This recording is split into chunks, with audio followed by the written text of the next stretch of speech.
Welcome, fellow Guardians, to another build video. I know it feels like we're holding our breath for this next 3 weeks until the launch of the new season, as well as the highly anticipated showcase for the final shape and what's beyond. But until then, we're gonna have some more wild build videos coming at you. So if you like spamming your super, freezing everything, and dealing a high amount of damage with a primary weapon, then make sure to sit back, relax, and enjoy the entire video. And if you're new to the channel, consider hitting that subscribe button. And with that, let's get into the video. In today's video, we're focused on the Oathkeeper's exotic gauntlets. You probably have a pair or two of these sitting around in your vault. Oh man, I need to clean out my vault. And if not, you've probably unlocked them before, so you can always buy a new pair from Master Raoul, but it's pretty expensive. These gauntlets are great if you love using bows. They allow you to hold your bow charge indefinitely, gain bonus to the bow's damage when released based on how long the charge was held, provides a moderate benefit to airborne effectiveness stat on bows, but nobody cares about that. The way it works is there's a meter on the left of your screen. Whenever you draw your bow out, the meter will start charging up and there'll be segments in the meter, and once the meter fills up all the way, you'll have about 2 more seconds to release the bow, and that's maximum damage. So if you release it on 1 meter, you'll just get normal bow damage. 2 meters, you'll get a little more damage, all the way up to 4 meters. Once you fill up that meter completely, you'll have about 2 seconds to release the bow for maximum damage,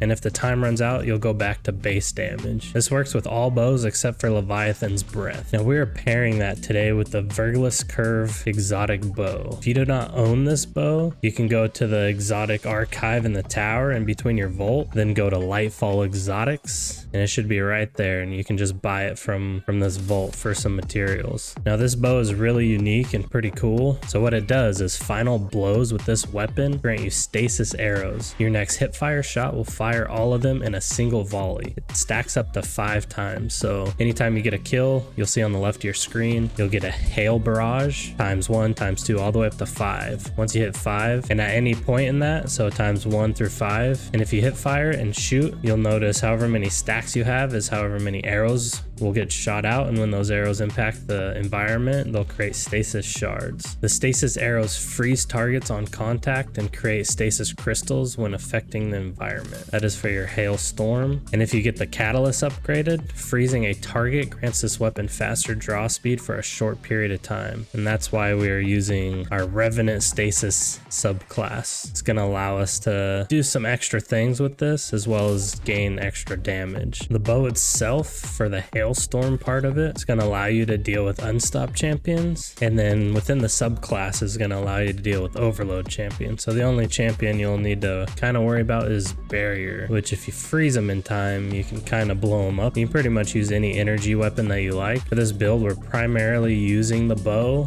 and then sometimes to blow things up, we're using heavy. So you're not really going to be using your special weapon as much, so you can fill it with whatever you'd like. But for your heavy weapon, I like to use rocket launchers that can put out a lot of DPS, so I use the Apex Predator. Looking at our subclass, we're going to be using Gambler's Dodge. Whenever we dodge, it's going to recharge our melee, and the Stasis melee Withering Blade is actually pretty decent. Going to give you 2 charges of your shurikens, which each shuriken is going to apply a stack of 60 slow, and once the stacks get up to 100, it'll freeze the target. So just by throwing 2 shurikens, you'll be able to freeze the target. They also deal a decent amount of damage, and anytime you dodge near a target, you'll get a charge back. For the grenade, we're using the Dustfield Grenade. Create an orb on the ground that slows targets and then eventually freezes them if they stay within the volume. And we're going to be getting our grenade back really quickly through our fragments. Now our aspect, we're using Grim Harvest. Defeating slowed or frozen combatants creates stasis shards. These shards grant melee energy when picked up by you or your allies. This is going to give us 3 fragment slots, which is pretty OP,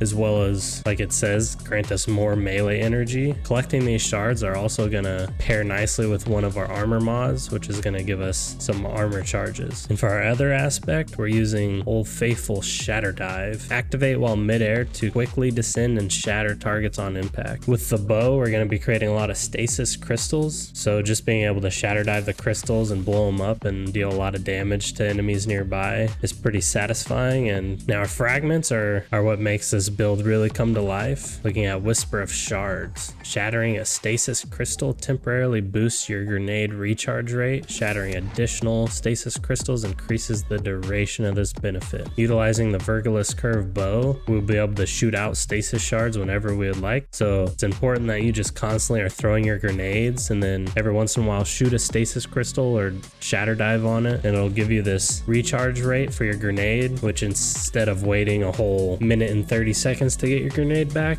you're gonna pretty much get it back within like 10 to 15 seconds. Whisper of Hedron dramatically increases weapon stability, weapon aim assist, weapon airborne effectiveness, mobility, resilience, and recovery after freezing a target with stasis. We'll be able to freeze targets with our melee, our grenade, and our bow, so this is almost constantly up. The benefit you get from mobility, resilience, and recovery is plus 60. Therefore, anytime we freeze a target, our mobility, resilience, and recovery will get a plus 60 stat. It lasts about 10 seconds, so as long as you're constantly freezing people, you can easily get triple 100s for those stats. That way you can focus on your other stats to maximize them, and if you build this correctly, it can allow you to get all 6 stats to 100. Whisper of Rendering. Primary weapons do increased damage to stasis crystals and frozen targets. This works super nicely with the bow because the bow is a primary weapon, and it's also gonna create the stasis crystals, and it also freezes targets that are near the crystals. Therefore, you're just getting a straight raw damage increase for your bow, and it stacks with the gauntlets. Therefore, you can do insane amounts of damage if you hold the bow long enough plus freeze target. Whisper of Fissures. Increase the damage and size of the burst of stasis when you destroy a stasis crystal or defeat a frozen target. This works really well with our shatter dive, as well as just shooting the crystals to get our grenade energy back. We'll blow them up in a bigger radius and do more damage. And Whisper of Bonds. Defeating frozen targets grant you super energy. If you watch your super bar at the bottom, it's pretty easy to get frozen targets, so just defeating the targets is going to give you chunks of super back, so you can get your super back very quickly using this. Looking at the seasonal artifact real quick, there's really nothing that helps stasis out that much, but you definitely want to be using authorized mods melee, and then any type of champion mod you might need. Now into our armor mods, we're using heavy ammo finder. This increases the drop chance of heavy ammo, as well for primary ammo weapon, especially exotic weapon. Final blows help you find ammo more quickly. Hands-on gain bonus super energy on melee kills, so anytime we kill something with our shurikens, it's going to give us some more super energy, as well as stasis siphon to create orbs of power on rapid stasis weapon final blows. In our arms, we're using heavy-handed. Your powered melee final blows create orbs of power, as well as impact induction. Causing damage with a melee attack reduces your grenade cooldown. In your chest piece, if you're more long range, use sniper damage resist. If you're close range, use melee damage resist. And you should always probably have like concussive dampener, just helps with the area of effect damage. In our legs, we're using reciprocation. Each time we pick up an orb of power, it's going to heal us. Elemental charge. Whenever we collect a stasis shard, it's going to have an escalating chance to give us an armor charge. Stasis weapon surge. It's going to allow our bow to deal a little more damage anytime we have an armor charge. Powerful attraction. Whenever we dodge, it's going to collect the nearby orbs of power, so we don't have to go seek them out ourselves. Outreach reduces melee cooldown when using your class ability, as well as Reaper. After using our class ability, our next weapon final blow will spawn an orb of power. If you enjoy freezing things, this is definitely the build for you. And if you enjoy unique build videos, make sure to subscribe to the channel and hit that bell notification icon to know when I upload my next video. And with that, I hope you all are enjoying your summer. See you in the next one. Peace.